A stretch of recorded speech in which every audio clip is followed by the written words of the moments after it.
Yeah, and the business came hot and heavy. Speaking of the business coming hot and heavy, Gary Clark with WDEB in Jamestown joins us on the phone. Gary, a Coalfield jumped on York Institute early tonight and sent the Dragons to a defeat.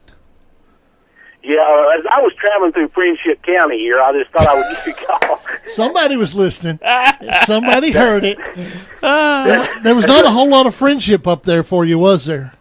No, it was a pretty good war up here tonight, folks. This was a tough one and a tough loss for York, because York got to see one of the premier quarterbacks in the state, folks. If you haven't seen Parker McKinney from Coalfield, he is absolutely a phenom. He ran for 2 touchdowns, threw for 2 touchdowns. He had a couple of interceptions, one of those for a touchdown, so he was actually involved in 5 touchdowns tonight.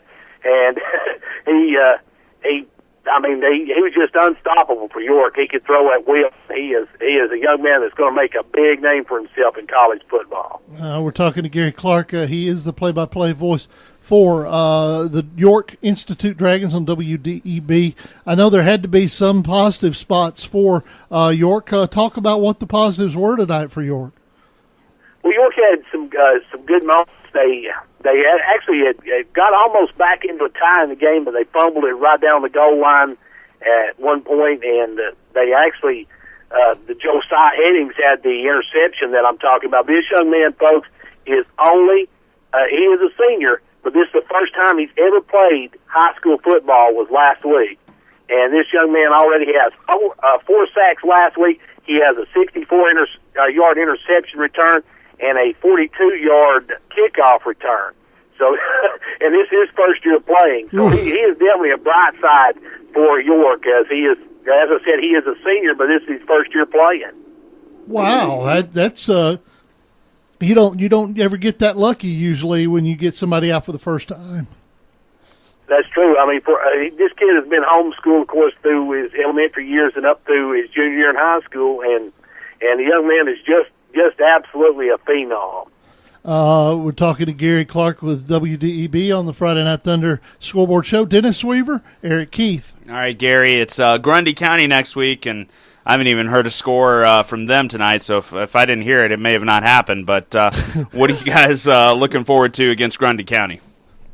Oh, well, more than anything, that 2.5-hour drive. Yeah.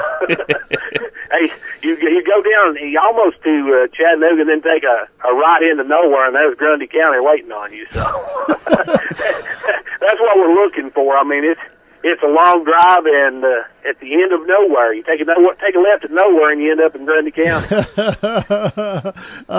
It is region game, and you open up region play. Does Coach Wright feel good about where his team is headed into region play right now?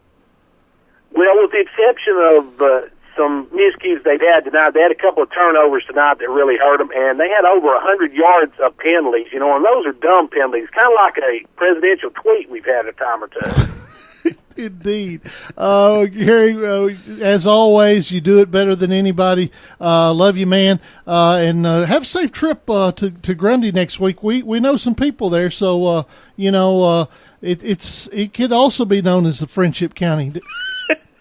Hey, well, let's hope it's some bail bondsmen. All right, Gary, take care. Hey, quickly, one other score to pass on to you. Congratulations, the Pickett County Bobcats picked up their first win of the season, beat Zion Christian 18-15, their first win since year before last. Oh, wow. What was that score again? Because we didn't have that. 18-15. All righty, Pickett County. Congratulations. See, folks, you hear it right here. I almost said from the horse's mouth. I'll let him hang up. I've been called worse. Yeah, I was going to let you hang up and call you worse. I'll talk to you next week, buddy. All right, appreciate it, Dennis. All right, thanks a lot. That is Gary Clark, WDEB.